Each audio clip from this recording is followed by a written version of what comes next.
ภะคะวันตังเอวังกัลยาโนกิตติศัตโตอะโภคโตก็กิตติศัพท์อันงามของพระผู้มีพระภาคเจ้านั้นได้พ้นไปแล้วอย่างนี้ว่าอิติปิโสภะคะวาเพราะเหตุอย่างนี้อย่างนี้พระผู้มีพระภาคเจ้า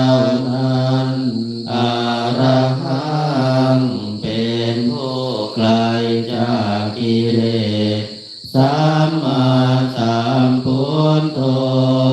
เป็นผู้ตรัสรู้ชอบได้โดยพระองค์เองวิชาจารณสัมปันโนเป็นผู้ถึงด้วยวิชาและจารณะ